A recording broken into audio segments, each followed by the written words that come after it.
एक नई वीडियो के साथ आज मैं फिर हाजिर हूं, आपका होस्ट दोस्त विक्रांत जोशी। आपका स्वागत करता हूं मेरे बी मास्टर में, जिसमें हम लेके आते हैं की स्पेस और डिफेंस की टॉप खबरें। यदि आपने इस चैनल को सब्सक्राइब नहीं किया हुआ है तो अभी कर लीजिए और बेल आइकन को भी प्रेस कर दीजिए। यदि आप मुझे ट्विटर पर फॉलो करना चाहते हैं, लिंक डिस्क्रिप्शन में मिल जाएगा और स्क्रीन पर भी मिल जाएगा। आज की हमारी इस वीडियो में फिर से जो भारत और चीन के बीच में क्लैशेस हुए हैं वो चीज सामने आने वाली है और पूरा मुद्दा हम लोग डिस्कस करेंगे और आसान भाषा में आपको यह समझाऊंगा कि किसका नुकसान हुआ और किसका फायदा हुआ, भारत ने चीन को किस तरह से पीछे धकेला है। ये सारी चीजों पे हम लोग डिस्कशन करेंगे। तो सबसे पहले सिंपल हम लोग ये समझ लेते हैं कि हुआ क्या।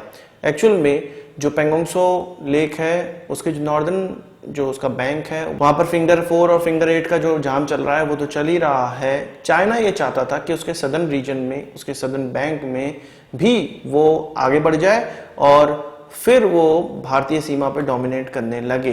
भारत ये समझ गया था, अपने रिकॉन्सेंस इक्विपमेंट के जरिए भारत ये समझ गया था कि चीन कोई ना कोई हरकत करने वाला है।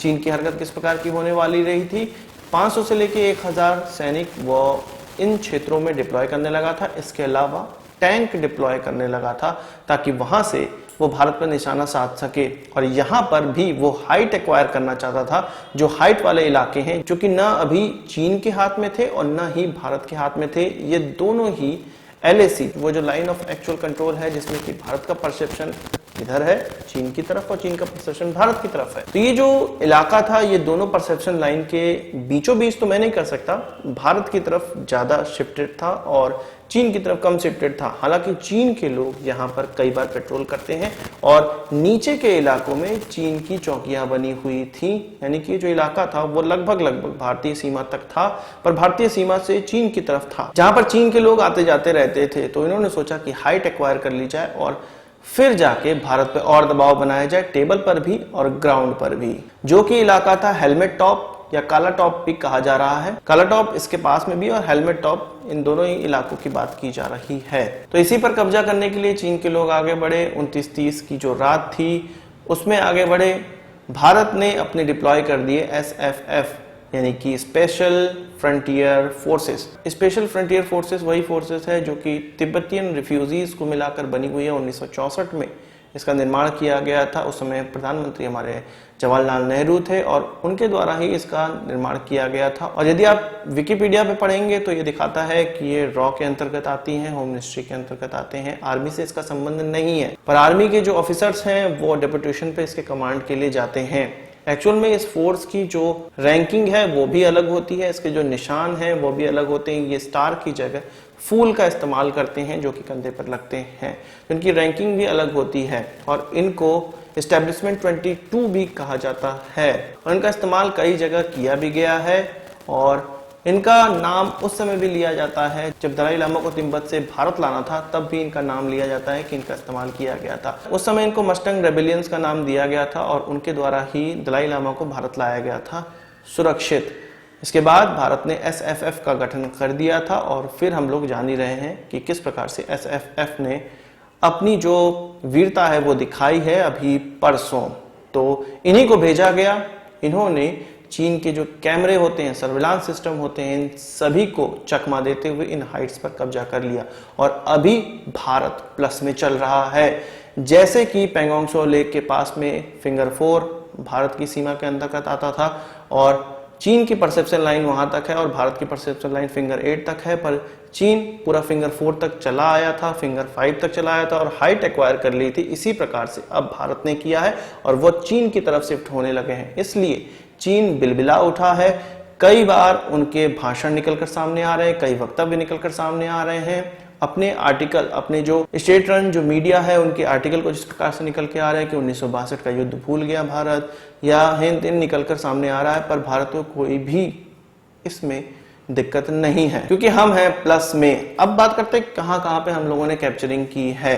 तो काला टॉप पे कर ली है, हेलमेट पे कर ली है। इसके अलावा स्पांगुर गैप है, वहां पर भी चीनियों की चौकी थी, इसको भी कैप्चर कर लिया गया है।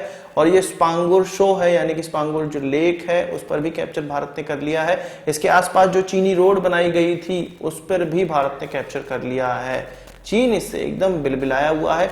यह भी सुनने में आया कि कल शाम में जो मीटिंग खत्म हुई ब्रिगेडियर लेवल की इस क्लैशेस को लेके ही, तो उसके बाद रात में कुछ चीनी जो बंदी बना लिए गए थे चीनी लोग, उनको भी छोड़ा गया, यानी कि चीनियों को बंदी भी हमने बना लिया था, उनके पोस्ट भी कैप्चर कर लिए थे। एक तरह से पेंगोंग त्सो वाली जो चीजें पीएलए ने की, हमने पीएलए पे दोहरा दी है। और जो भारत का मंसूबा लग रहा है वो भारत की जो परसेप्शन लाइन है एलएसी की, उस तरफ बढ़ने का लग रहा है।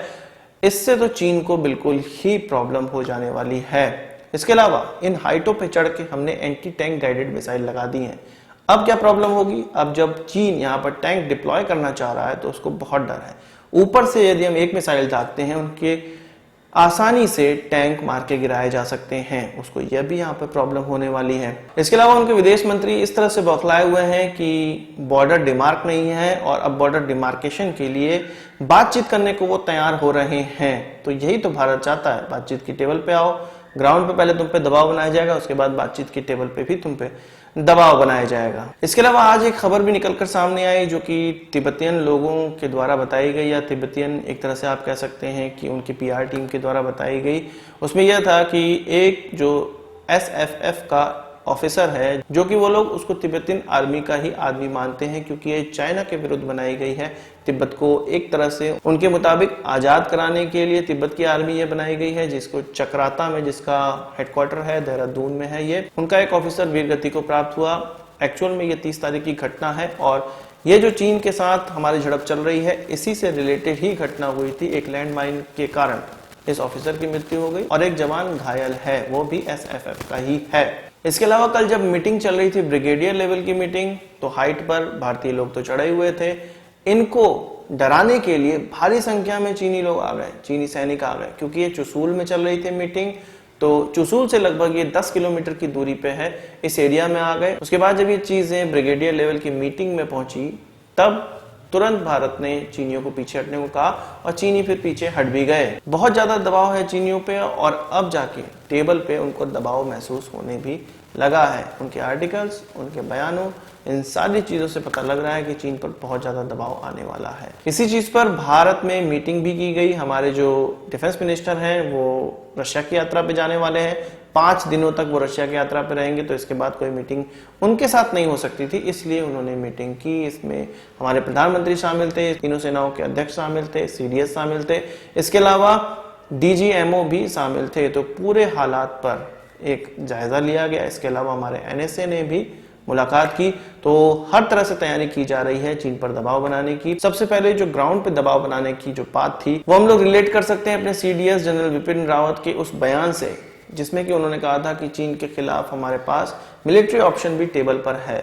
तो हमने मिलिट्री ऑप्शन दिखा दिया है। अब बारी चीन की है और गेंद चीन के पाले में है, देखना वो क्या करता है। आज की इस वीडियो के लिए बस इतना ही। आशा करता हूँ वीडियो पसंद आया होगा, आप इसको एक बड़ा थम्स अप जरूर देंगे। इस वीडियो से कोई सवाल सुझाव हो कमेंट बॉक्स में जरूर लाइएगा और यदि आपने हमारा चैनल सब्सक्राइब नहीं किया उसे भी कर लीजिए, क्योंकि हम इस प्रकार की वीडियो लाते रहते हैं। नमस्कार, थैंक यू, जय हिंद।